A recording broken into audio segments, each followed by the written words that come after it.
In this week's show, I got to interview TV presenter and journalist Sarah Cruddas, who has a new book out called Look Up, Our Story with the Stars. It's been a big week for rocket launches, so as always, we will round up all the latest news from the world of spaceflight. Regular listeners will no doubt be bored of this little announcement, but if you're new, please come and find us on social media. If you're on Twitter, we're at Space and Things 1, or get involved at Space and Things Podcast on Facebook and Instagram. It's always great to hear from you, so please do get in touch, but right now, it's time to launch into episode 12 of Space and Things Podcast. Oh my God! Unbelievable! Unbelievable, but isn't it great to done? You're listening to the Space and Things Podcast with Emily Carney and Dave Giles. I'm Emily Carney. And I'm Dave Giles, and welcome to episode 12 of our podcast. It's one of those weeks, isn't it, Emily, where there's so much to do and so much to talk about. I mean, we could have had a whole show about anniversaries. So it's the anniversary of Apollo 12, and the final Skylab mission started around now. There's so much going on. Yes. It's pretty crazy time. Yeah, there is certainly a lot going on in the space world right now, and we had several launches this week. So, yeah, and we had a lot going on. I actually thought we might get through this whole podcast, and this is me, right? Everyone who's listening, who's a regular to the show, it's me bringing it up. It's me bringing it up. I thought we were going to get through the podcast without a mention of Skylab. All right. I just realized that. You brought it up and I didn't this time. It's me who's brought it up. That's incredible. Yep, and that's incredible. I actually wanted to bring it up because we may get sidetracked here. Which is likely, but there was a cool Skylab event that you were at yesterday, right? Online. Yeah, it was really awesome. Yesterday I there was a panel put on by the Searching for Skylab team. It was Dwight Stephen Bonecki. I'm running his name. He put on a panel, and there was pretty much the team who worked on the film, including me. I was the technical advisor. And it did include some family members of Skylab astronauts, like Bruce McCandless III was on it. Hi, Bruce. He's probably listening to this. Hey, Bruce. The son of course, Buck Rogers. Buck Rogers himself. But anyway, but on the panel, Joe Kerwin and Ed Gibson were on it. Ed Gibson called in and Joe Kerwin zoomed in, and it was really cool. It was really, I mean, it was wonderful to see Joe, but it was really wonderful to just hear from Ed. He sounds wonderful. And good. I was hoping to run into Ed this year, just at an event or something like that. He's hysterical. He's a very well-loved astronaut. He's a really cool guy. And he was on I believe our second episode, and he's just a fantastic guy. And he was on it. It was wonderful just to hear his voice, like, Ed Gibson's come to save us. He's saving 2020. So, yeah, it was wonderful just to hear everybody. It was like a little mini Skylab, kind of a family reunion almost, which is nice, because there's a lot of people who love Skylab, but I think the circle of Skylab experts is kind of small, because I hate to say it, it's kind of underrated. Because it came, kind of in the middle. It's the middle child, Yeah, it's between, the moon missions and the space shuttle. So it's like, yeah, it'll be fine. We don't have to do anything with this one. It'll be good. And then years later, it's like, what happened with your middle kid? The middle one needs attention, needs some love too. Yeah, well, I'm glad you got to do it. It must have been nice to get everyone together, and even though you couldn't obviously in the flesh, that's one of the great things about this year that we've been able to do that. So I hope you enjoyed it. But it was amazing. Shall we get started? And for the record, it was me. It was me who brought it up. Emily wouldn't have done it. I'm pretty sure she would have gone a whole episode without it. But maybe next week will be the show we don't mention it. Who knows? We don't bring it up at all. Yeah. Well, there'll be one. We're on to number 12, and it's every week, but it's all good. We're not treating it like a middle child, that's for sure. I lost control, Story. We copy and we know what that feels like.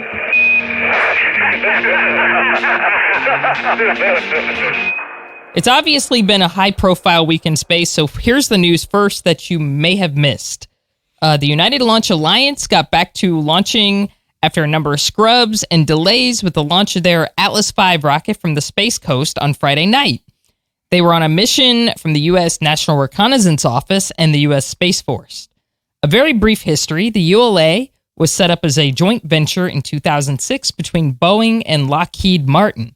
CEO Tory Bruno was keen to point out that it was their 141st successful launch since the formation of the company. There was also a launch on Monday night, that was November 17th, of the Vega rocket by Arianespace from French Guiana. Unfortunately, the upper stage suffered a major failure about 8 minutes in after liftoff, which caused the loss of the 2 satellites it was carrying for Spain and France.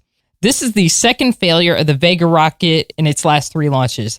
This is a timely reminder that space is really hard, and this really must be heartbreaking for all of those who have worked on the satellites and the team of Arianespace. Hopefully, they'll fix the problem in the future. By the way, Arianespace, I totally mangled the pronunciation of it, Arianespace. I have no idea what the pronunciation is. So. Yeah, it's French. Yeah. It's fancy. Arianespace. I'm so sorry. Oh my Amazing. God, how did I screw that up? I'm so sorry, Arianespace.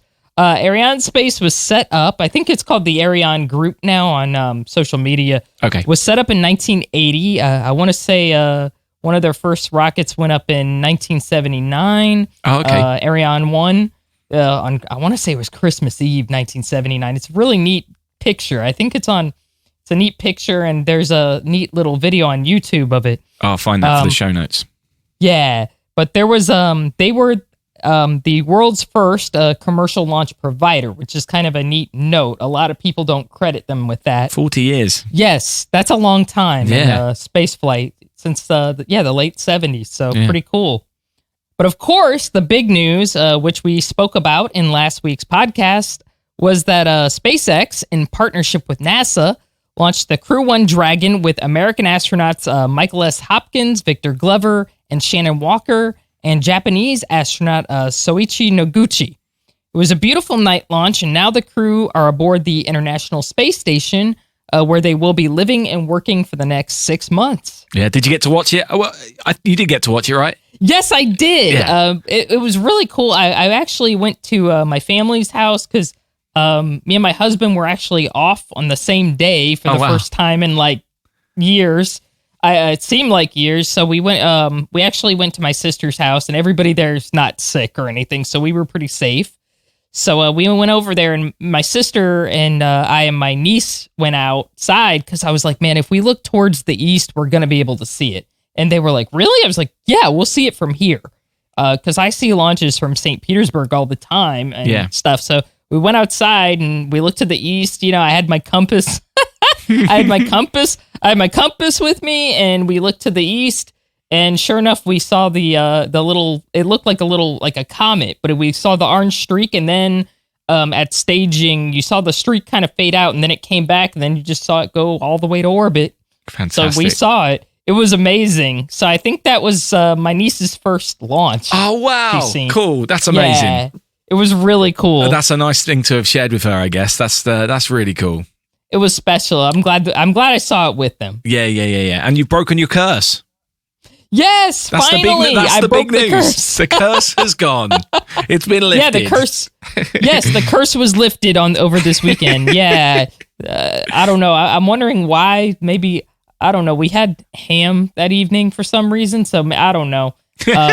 Maybe it's because I ate pork. I have no idea why. I'm not supposed to eat pork. I have no idea. I'm just making that up. I have no idea. Maybe it was something. That could be it. Could be it. Who knows? But yeah, my curse was broken this time, finally. I finally got to see a launch. I think that's the first one I've seen. I could be wrong. I want to say that's the first launch I've seen since the Solar Orbiter. Oh, wow. Solar Orbiter in, I think that was February. Wow. 12 years ago in February. Yes. It feels that way, doesn't it? It does feels feel like that. way. Yeah, because I'm like a whole 5 years older since then. That's nuts. Yeah, it was a wonderful launch. That once again, the stream was amazing, and I loved the access we got into the capsule and just around the launch pad as well. One thing I thought they did really well. It's the first time I've seen someone. I was thinking it, and then I seen a couple other people tweet it, so I was glad I wasn't alone on the live stream when they were just in the moments before the launch. The sound at the pad was amazing. They've clipped like all the sounds of the spray coming off and all the gases coming off and the oxygen oxygen was amazing. Like, they've clearly worked on putting some microphones strategically around the pad, and it added so much to the launch for me. I was like, this is great. There's something we missed last week, and I'm annoyed that we missed this. This is one of those things I'm annoyed that we didn't bring up, because this is a great fact, and it's about Soichi Noguchi, who becomes only the third person in history to have launched into space on 3 different spacecraft. That's awesome. Yeah, I didn't think of that at all, but that's true. I didn't think of it. Yeah. On 3 different spacecraft. I mean, it's just amazing, isn't it? That and the other 2 being Wally Schirra and John Young. So it's been that long since something like that has happened as well. It's pretty cool that he's the first person to have done that in that long. And he's such a cool guy. I've been loving watching him in the run up to the launch. He's just one of those people that just makes you smile. So yeah, I think that's a great milestone that someone else has achieved. So only the third person, which is great. Yeah, third person ever to do this. Exactly. That's really incredible. Exactly. And also, I did enjoy the. I don't know if you've seen this, but they took Baby Yoda up as their zero gravity indicator, which was amazing. The internet has definitely enjoyed that one. They knew what they were doing there, didn't they? They knew they was going to get all the memes with that. So that was pretty cool. But yeah, they're on board now, and hopefully we'll get a load of science out of them, which is what we want.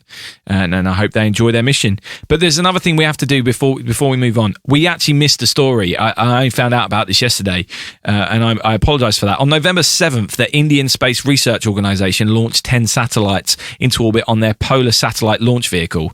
It was the 51st flight of this rocket. Or this type of rocket, and it's the first time they've launched in 11 months after a hiatus due to the pandemic. So apologise for missing that bit of news, and I don't really know anything about the Indian space program. I'll be really, really honest. So I will do more research as and when it comes up, and I'm now following accounts, which means hopefully I won't miss future stuff. But we did miss that, but that just shows how much is going on at the moment, right? Yeah, internationally there is a ton going on in spaceflight right now, and there's usually something always going on. I mean, I follow Europe's spaceflight accounts. I follow ESA's accounts, and I always love to hear what they're doing. And I don't know. I like international spaceflight a lot too. So It's really cool. There's always something going on. It's not just limited to the United States. As much as I love our program, and I'm not, dissing our program by any stretch of the imagination. It's just I love seeing what's going on all over the world and how we're all kind of just doing our thing. And, I don't know. I just love it. Spaceflight is love. I love it. But anyway, let's crack on with the main part of the show now. But that's what's been going on in space this week. Okay, we're off to a good start. Play it cool. So this week I was able to talk to Sarah Cruddas. I hope I pronounced that correct. I'm so bad with names, but anyway, I'm hoping I'm pronouncing that correct. I'm sure Sarah will tell me off if not. She is a British television presenter, space journalist and author, and she's just released a wonderful new book called Look Up, Our Story with the Stars, and very kindly agreed to come on the podcast to talk about the book and, of course, all things space. The book really is amazing and is wonderfully inspiring, so it's no surprise to me that she was just as engaging and inspiring to talk to as well. She really has a wonderful backstory too. After gaining a Bachelor of Science degree in astrophysics from the University of Leicester, she ended up working for the BBC as a weather presenter, and whilst working at the BBC, she was constantly trying to find ways to pitch space stories and developing various science shows for them. And in 2011, she was aware, this is in her book, in 2011, she was aware that the BBC had not yet commissioned anyone to cover the last space shuttle launch, so she booked 2 weeks off and flew over to Florida in the hope that someone would realise they should be covering it and she'd get the call to present it, and it paid off. And since then, she's become somewhat of a star in the space world and a national treasure, I would say, in this country, and she's writing for a number of magazines and publications, and she's presented shows on the Discovery Channel and National Geographic in the US. And she's also written 3 children's books, and now this is her first adult's title, as I mentioned earlier. I've absolutely loved this interview, and I hope you will too. Hey, world, hold on to your hat. I'm going to turn you upside down. Hello, Sarah. Thanks very much for joining us. Hi. Firstly, congratulations on the release of Look Up. If it's anything like releasing an album, then I'm sure it's been an emotional but hopefully reward in time. I read the book as soon as it came out. I loved it. It's like, to me, I felt it's like a manifesto for spaceflight, or a pep talk for anyone who needs to know why we're excited about it, and a rallying cry to come together to inspire, achieve. When you were writing it, I love that. Did you have? Thank you. Okay. When you were writing it, did you have a target audience in mind? That's a great question, actually. No one's asked me that question before. And I think my idea was to inspire anyone from any walks of life. It doesn't matter if you're, a house husband in Arkansas or a postman in Leeds in the UK. I just wanted to inspire anyone at any stage in their life about why space exploration matters, because we focus so much on the youth that we forget that space can enrich so many people's lives. You don't have to be a scientist, you don't have to be an astrophysicist or an astronaut or an engineer, but all of you can look up and feel inspired. And it's as much, space exploration and looking up at the night sky is as much about philosophy as it is about science. So my audience was just the person on the street, anyone who's ever search for meaning in their life or wanted to have a spark of curiosity. But of course, there's always going to be the space fans, and I myself am obviously a huge space fan, and I of course wanted to write for them as well. But I just think if I can just enrich someone's life that little bit more with all the positivity and the wonder and the curiosity that comes from space exploration, so my audience is anyone, and it's never too late to learn about space and to love space and to get the benefit that space can bring to your own life, and that wondering and dreaming can. So if you've ever wondered quite deep questions such as, why am I here? Why do we exist? Are we alone in the universe? What is this all about? Then this book is for you. And of course, if you are already a diehard space fan, then you're always going to want to consume space content. But mine, I grew up on benefits in the outskirts of Hull in the UK. I'm not from a spectacular background, but space transformed my life. So if I can give back to those communities, those lesser communities, through books and through my television work, then that's kind of my mission in life. That's fantastic. I think what you did really well is you told stories which I've obviously heard many times before, but you told them in a way that was accessible. I think you didn't bog it down with jargon, which does make it accessible to anyone on the street who's never heard of these things before. Anyway, chapter 2 is called Dedication, Determination, and Sacrifice. And I'm not going to lie, I got quite emotional when reading it. I think that's good, because that shows my words worked. Yeah, I mean, you highlighted some really key human stories, which I think are inspiring and often overlooked. And with the book being called Look Up, I wonder if there is one person in particular that you look up to within the space world as the ultimate inspiration for yourself. That's an interesting question.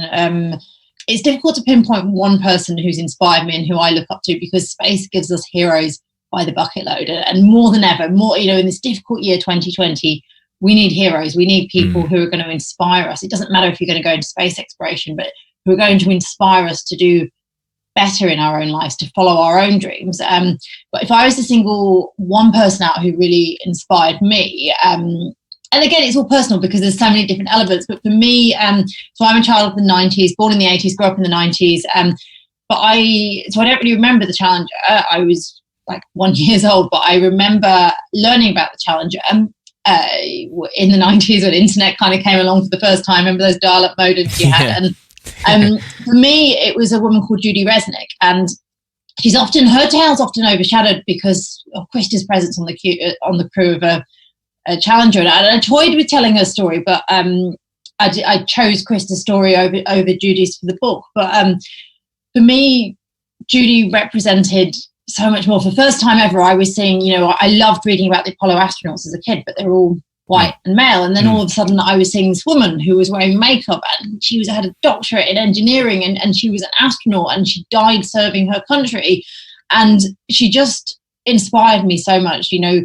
She wasn't trying to be the first woman or the first Jewish woman in space or the first anything. She just wanted to be an astronaut. And I've heard stories. There's a great book by Mike Mullane called Riding Rockets. Yeah, I was just about to say, have you read it? His account of Judy is amazing. Yeah, he was obviously very close to Judy. I've read that book twice, and he talks a lot about how she was just respected by the astronaut crew, and even after her death, people still talked about her as a legend of the astronaut community, a real astronaut, and she kind of broke so many stereotypes for women. Like, how dare she be an unmarried woman? In the 1980s, this was unheard of, an unmarried career woman, and who was also beautiful and intelligent and all these things, which kind of like contradicted each other at the time. And there's this incredible but also disappointing video clip of Judy being interviewed. I think it was in 1981, 1982, and the interviewer, and you can find this clip on YouTube. The news anchor is asking her about the chances of romance in space and whether her being an astronaut actually intimidates men. And she just answered it with such grace and dignity. And the questions by 2020 standards are disgraceful, but she had to put up with all of this. And I really feel like people remember Sally Ride, people remember Krista McCauliffe, but apart from people within the space community, people don't really talk about Judy Resnick as much. And she never sought to be a hero, but the world needs more people like her. And for me, she inspired me growing up. She was probably one of the greatest influences on my young career, reading about her and wanting to follow in her footsteps. Emily, my co-host, Judy is her childhood hero. She's a tiny bit older than us. So for her, as a child of the she was in the 80s, young child, and could see, and she was Jewish as well. Oh wow, yeah. I'm glad you mentioned that. She's going to be very happy that you mentioned that. Before we started this, we mentioned that we'd been to quite a lot of museums, and when I was reading your book, I assumed that you'd seen quite a lot of the things that I have, because you mentioned Deke Slayton's astronaut pin in your book. Yeah. And when I did my big traveling around all the different museums, that one artifact was possibly one of the most moving things I saw, even though it was just this tiny pin. I don't know what, when I saw it, it really got to me. The backstory behind it, the connection with Gus, and the fact that everyone rallied behind Deke, who didn't, at that point, they didn't know if he was going to get to fly again. But is there an artifact that you think is in a museum which you don't think gets enough attention? Obviously the spaceships get all the attention, but if you were to create your own air and space museum, what would you like to steal to put in it that people wouldn't expect? I love this question. Wow. Jim, my gut answer is going to be quite a cliche one, and I think it does get a lot of attention, but maybe it needs more attention, and it is Columbia. It's the Apollo 11 command module, because I think it does get a lot of attention. I was there with it in Seattle last year when it was at the Museum of Flight last year. But I just think that is history. That is history that will live for, when we're all dead and gone and forgotten. In 1,000 years from now, people will know Apollo 11 and what that mission did. So for me, the Apollo 11 command module is my favourite artifact. I do appreciate that is quite a cliche one. And the other one would be Neil Armstrong's spacesuit. I saw that for the first time at the Smithsonian last year, and you're nodding because I think you saw it there also.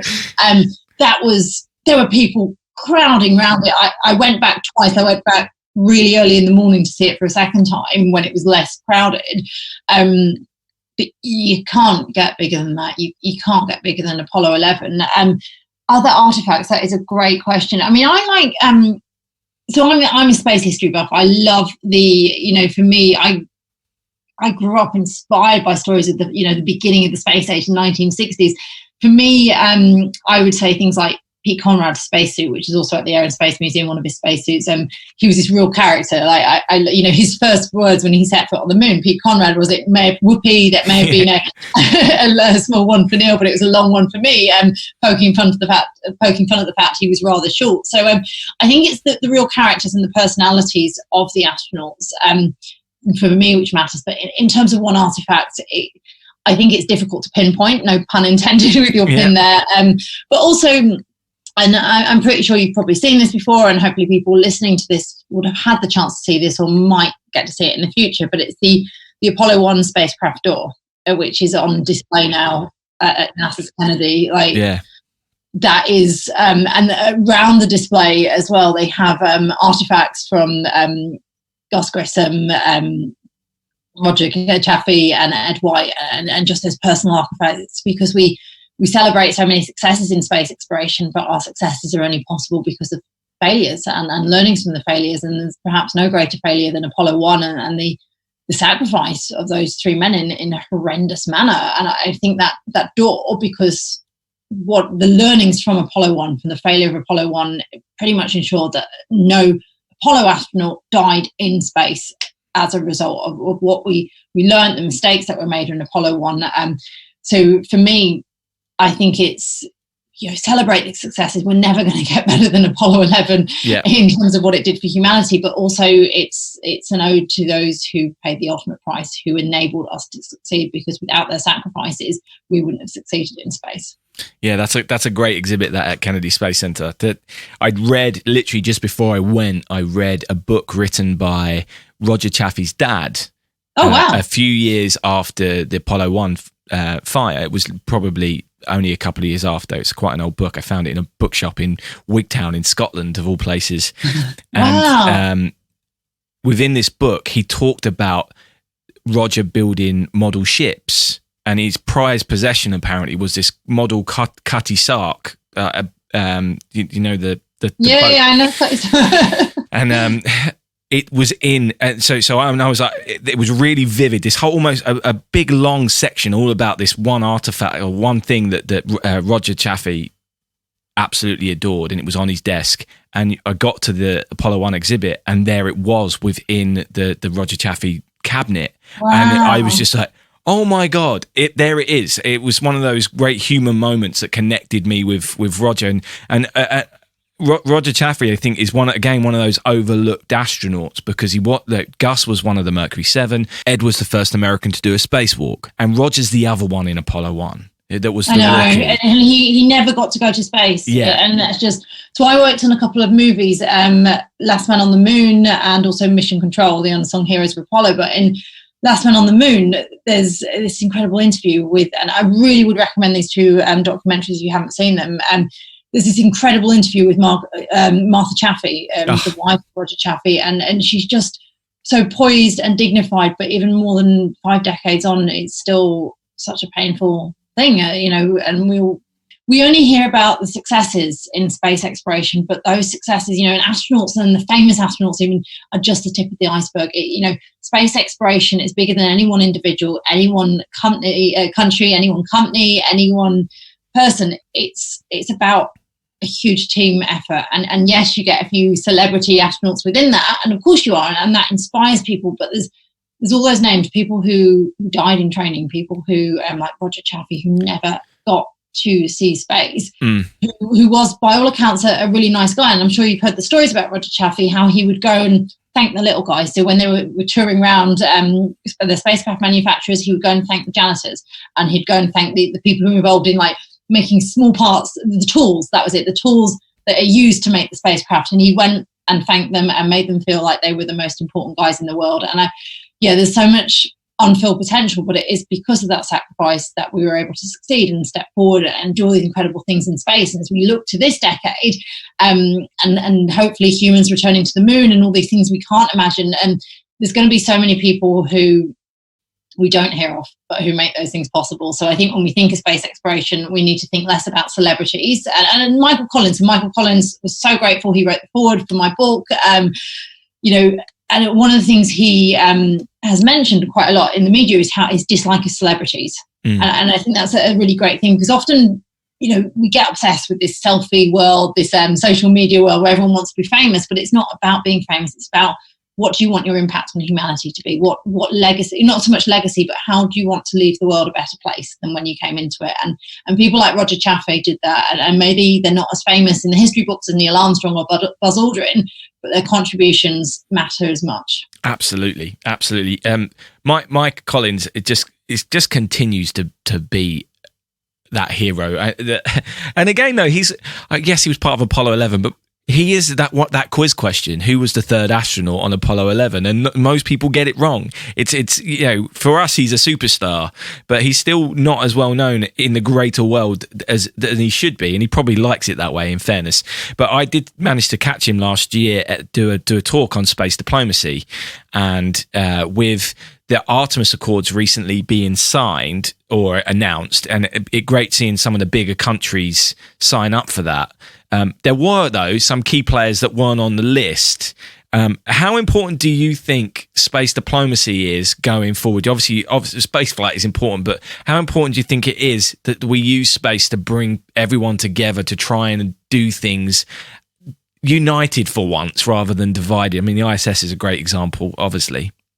Well, yeah, and I think the ISS is, this has been said quite a few times, and I mentioned this in my book as well, but the ISS is deserving of a Nobel Peace Prize because you've got nations which might not get together on Earth, such as Russia and the United States, working together in space, because it goes back to this concept of space is so hard that we need to go as one species. We need to collaborate to succeed in space because it's greater than any one country or any one individual.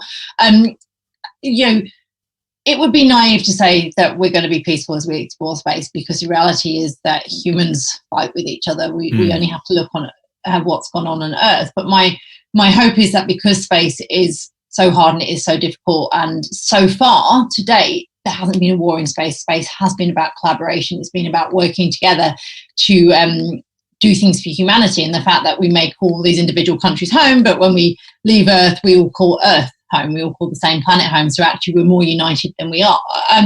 It's going to get interesting. China's obviously rising as a superpower in space. China was languishing under Mao during the Apollo program. And now we're seeing huge successes from China in space, but the US and China don't work together. China's not involved in the International Space Station. Then you've got commercial companies coming forward. They're competing with each other, but driving forward innovation and technology. And what we're seeing is obviously there's a UN Outer Space Treaty, which has been signed by more than 100 countries. And we are seeing space law develop at the same time as we push forward and push beyond Earth for more sustainable periods and further out into the solar system. But it's something which has to develop with the industry. And I think it's easy to be like, oh, well, we screwed up this planet, we'll screw up other ones. But we have to be optimistic here. We have to believe that when we go to space, it changes people. The impact of seeing the Earth from space changes people. And we have to be optimistic, because that's all we can do, and believe that we will continue on this positive trajectory and that good things can come together. And actually, space, the greatest gift to come from space exploration is Earth and the ability to realise we're all in it together. So we need to see more people from more walks of life, more countries in space, and then they will come back to Earth changed, just as the Apollo astronauts came back and became, Edgar Mitchell came back to Earth and became a priest. Yeah.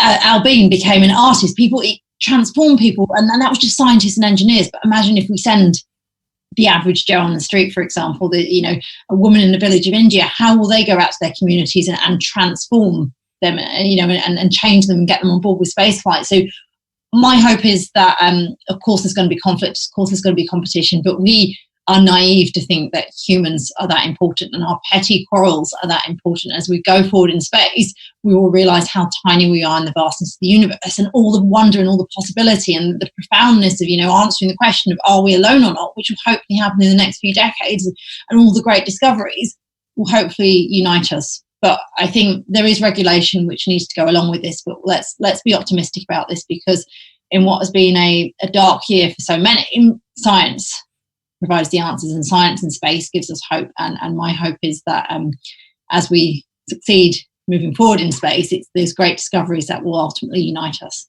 Because when Apollo 11 landed on the moon, when they went for all mankind, obviously it was American astronauts on the surface, but they represented humanity, and that's how it has to continue. Absolutely. I don't want to keep it for too much longer, but I have two. Talk for England, don't I? But it's all great. I'm sitting here with a massive smile on my face, thoroughly enjoying listening to you talk. There's a few things I want to bring up. Number one is Space Camp. You mentioned in your book that you went, and Emily was in Huntsville last week. I went last. I saw on social media. I'm a big fan of Emily and a big fan of Space Hipsters. Yeah. So she'd not been to Huntsville before, so it was a big deal for her. And me and her have been talking about Space Camp. Obviously, you got to go as a kid. Yeah. And what was that experience? Because you mentioned you went in the book, and I was then going, oh, tell us more about that. And it was the one thing you then didn't really go into any detail on. What was that experience like? It's funny because I've worked on TV for like 12 years doing like either news or TV shows in the US, or I was a weather presenter with the BBC. But I'm always used to being like on TV, but it's never about me. And it's the same with writing. I'm always used to writing, but I'm never the subject of the story. So it's still something I feel uncomfortable doing. But for me, I won the Young Scientist 2000 Awards, and I got a scholarship to Space Camp when I was a teenager. And, for a girl growing up in Hull, Space Camp was as far removed from my everyday life as the moon might as well have been. It really, really changed my life. And Space Camp was just, have you ever seen the movie Space Camp? Yes, of course. Yeah. Just like the movie, only we don't get to go into space accidentally at the end of it. You literally get to play astronaut for a full week. I think they do adult space camps as well. Yeah, they do. Emily and I have been talking about it. You have to do it. You have to do it. You live in like these dormitories, and there's this amazing sign, like a sign which maybe changed my life. And as you walk through into the dormitories, there's a sign up saying, "Through these doors walks America's future astronauts, scientists, and engineers." And as a teenager who loves space, you can't help but get goosebumps because you're like, I can do this. I can be part of the future. It's the most inspiring place. I wish there was more scholarships to Space Camp because space needs to be for everyone. I was so lucky to win a scholarship to go there, and there needs to be more international ones. But you wear flight suits, you run around playing astronaut for a full week. You do scuba diving and simulate zero gravity. You do space missions. So they've got a space shuttle mock-up and a mission control mock-up, and you go on like a simulated space mission for a few hours. You launch rockets. You meet like-minded people because teenager in Hull, last name's Cruddas, into space, wasn't that cool? And then and you meet kids who also like space exploration, and it gives you hope and it gives you purpose because space is cool now, but 2 decades ago space wasn't that cool for young people. I remember those days. So it gives you meet your own kind and you feel inspired, and you just run around and play astronaut for a week. I'm trying to, this is 20 years ago now. Obviously this was the internet was starting up around then, but it wasn't that, we don't have social networks like we do now. Yeah. Are you still in contact with anyone that you met when you were there? So through Facebook, I am one of the guys who's another English guy who was at Space Camp. He now works at the European Space Agency, so I've seen him a couple of times when I've been out there. A couple of the other people are working in various parts of the world, so I'm not going to name companies, but in non-spacey jobs. But I've been in touch with one of the former bosses of Space Camp, and I do want to go back. At some point, I'll go back to Space Camp. Maybe I could join you and Emily, and we could do an episode of this podcast from there. We should do. Yeah, let's make that happen. Let's make that happen.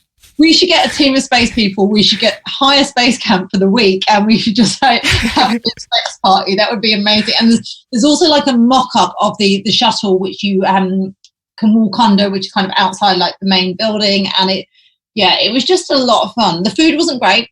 Okay. Noted. But apart from that, it was just a wonderful time just doing science and making science cool and exciting, because so often science, I think it's changing now, but science was so often seen as dorky and not that cool. But science is the language of the universe, or maths is actually the language of the universe. But it was showing us that science matters and that it is cool. And I think, as Michael Collins says, we need to get rid of celebrities and celebrate real heroes, scientists, engineers, doctors, people who are progressing humanity, often without seeking praise. And I think every kid deserves to go to Space Camp, and every adult should go also. Yeah, well, let's make that happen. I might start the Kickstarter up next week. So we have a Patreon page, and we have a couple of different tiers, and the top tier is called Astronaut. One of the things is I asked them if they have any questions for our guests. So I've got two questions which are kind of related, but I'll separate them. The first one's from Lauren, who said she's got kids and she's homeschooling. And hi, Lauren. She said, what is the one fact about space which you think always impresses children the most? Oh, that's a great question. Well, I'm going to give you two, if that's all right. Does it say how old Lauren's children are? There are a variety of ages. I know this. I haven't got it written down, but I know she's got one who's 17, but they go down to, I think, about 8. So I think there's 3 or 4. So Super mum. Yeah, exactly, yeah. Okay, so two facts. The first one is, and this is my personal favourite one, that when you look up at the night sky, pretty much every single star you can see when you look up, there's at least one planet orbiting around it. There are more planets than stars in our universe. And to think that when you look up, and if you look up at one of those stars, there could be someone or something in a planet orbiting around one of those stars, looking up and looking back at you and all of us, and wondering the same things you wonder, such as what else is out there, and are we alone? So that is my personal favourite fact. And then the other one, for anyone who's got children or any children listening to this, is that the first human being to likely set foot on the surface of the planet Mars is probably a school-age child right now. Yeah. So some child in school, our Mars walkers are among us. some child in school right now, they may love space, they may love math, they may love science, they may love aviation, is the first human being to walk on Mars. I think it's incredible to think how far we've come as a species, and to know that there is some child listening today who could be the first human being on Mars. It could be one of Lauren's children. And that is not science fiction. That is science fact. And that is so exciting. Yeah, ridiculously crazy that could even happen in our lifetime. Anyway, the other question is from Amar, and it's a kind of similar. You may have already answered this. He says, you've written books about space that are aimed at children. What, in your opinion, helps to make the subject interesting to children and young people? I think you probably covered that, unless you have. Well, I just think it's wonder and possibility and exploration. You know, we are born explorers. Yeah. And I talk about this in the book. Humans were built to go over the hill. They were built, you know, we want to know what is out there, and it's our curiosity which has created the modern world we live in today, for good and for bad. You know, it's what differentiates us from animals. And all children are curious. All children love space. And it's about holding on to that curiosity and that wonder, and teaching young people that it's not just about science. It's about art. It's about philosophy. It's everything that makes us human can be part of space, because we're extending humanity into space. It's no longer about just going to the moon, planting a flag and then coming back. We've now got this human presence beyond Earth, you know, 250 miles up aboard the International Space Station, and we're slowly expanding, slowly edging away from Earth. So to inspire children about space, I would just say, do what you do what you love. It doesn't matter what you love, just do it well, and follow your dreams, because you're the person who makes them come true. And even if you don't want to be an astronaut or a scientist, that's okay. But you can learn a lot from the stories of our space explorers. They are our greatest heroes, and they should be our greatest inspiration. And that is a great place to end. Thank you so much for having me. This operation is somewhat like the periscope of a submarine. All you see is the three of us, but beneath the surface are thousands and thousands of others. To all those, I would like to say thank you very much. So how good was that? I really love that. And by the way, I'd like to thank her for the, she gave me a nice shout out, and I'm really honored. That's lovely. I love women supporting women in this industry. Exactly. Because there's not a lot of us, really. I mean, there are more of us than there used to be back in the day. But so I really have to thank her for it. Thank you, Sarah. I really love what she said, and you guys were talking about a little bit about Judy Resnick. I think everybody knows about this. She was like my idol growing up, you know, a Jewish kid in Florida, and I was like, oh my God, there's this woman who's really, excuse my language, kind of badass. Yeah. Who's going on the space shuttle, and she's kind of tough, and she wears makeup, and she's really cool, and I love her. I still love her to this day. I know she obviously died a while ago, but she's still my hero. So back in those days, representation was really important, because especially from that level, because there weren't a lot of women in space at the time. There were only a handful of women astronauts by that point, and I'm not sure how many women there were, under that. Probably not a great deal. In growing up as a kid, in the 80s with an interest in science, I was like an anomaly. People just thought I was a nerd. It wasn't hip back then. We'll just put it that way. It wasn't cool. I think now it's a little more acceptable. That sounds horrible. It sounds like it's a disease or something. But I mean, I think nowadays it's more... The nerds are taking over the world, right? Yeah, I think nowadays if a elementary school age girl has a intense interest in space or in science or something, I think it's more acceptable, and it's not seen as, whoa, this is weird, know? Yeah, of course. Yeah, so in the 80s, it was really like, to see somebody like Judy Resnick and, somebody kind of hip, and she was really just kind of a badass woman, and she was very independent and kind of tough. And just to see that was like a huge role model for, I think, for us all. So, yeah, I'm glad Sarah mentioned that, because that was somebody a lot of us women back in the day looked up to. I'm putting you on the spot here, but has she got is there a biography about her? That's a good question. No, there was one really good article, and I would have to find it. I read it a long time ago, and I don't have the magazine, unfortunately. Okay. I've tried to look for it, but it's very expensive to purchase, even from eBay. Yeah. It's one of those, but There's a magazine article about her. I want to say it's from the December 1986 issue of Esquire magazine. Wow. It's like a men's magazine in the United States, but there is an article, and I want to say the article was called The Epic Flight of Judy Resnick. And it's like a biography about her, and it's really good. Like, they actually went and interviewed, people who, guys who dated her, and, some of her, I want to say they interviewed some of her family too. Yeah. But it was a really good article. If Judy had been alive to read it, she wouldn't have liked it because she was very private. But it was a really good biographical portrait of her. Probably the nearest thing that we've got to a biography, other than Mike Mullane's Writing Rockets. That's exactly what I was just about to say. And that's why I asked if there was a biography, because I didn't want to. Although Sarah and I mentioned this book as well, that's the most I've learned about her is from that book. So but it was a great interview. I had to obviously trim it down a little bit. We actually spoke for about 45 minutes, and the full interview I will put up in our Patreon account. So if you're a member of our Patreon, you can go and listen to the full thing, because there was a load more that it's not. I didn't cut it out because it was bad. I just cut it out because we didn't have the time. She was very giving of her time with me, and it was a great chat. So please go and have a listen to that. And of course, we'll be sharing links to Sarah's website and social media accounts in our show notes. And I'm sure we'll be tagging her as well. So please do give her a follow if you don't already. If you're interested in getting a copy of her book, you can currently order a personalized signed version from Space Store, which website, again, I'll put a link in the show notes and tweet it out. It's perhaps a great Christmas present for a space enthusiast. But yep, that's all we've got time for this week. Thanks again for all of you who have been so supportive of the show.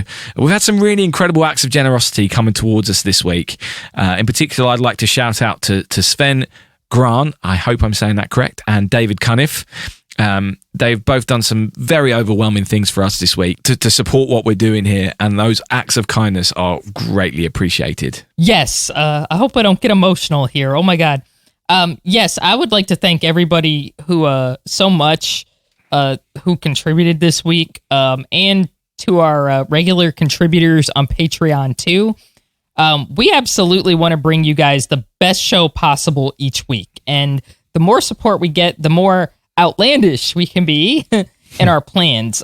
We also want to just thank everybody for just listening to us and for sending in comments, memes, and sharing the podcast with your friends, and we hope to continue to make you something that keeps you all coming back. Yeah, that'd be great. So thanks to you, and thanks again for Sarah for coming on the podcast, and do go and check out our book. And we'll see you next week. And remember, in space, no one can hear you stream. Space and Things has been brought to you by And Things Productions.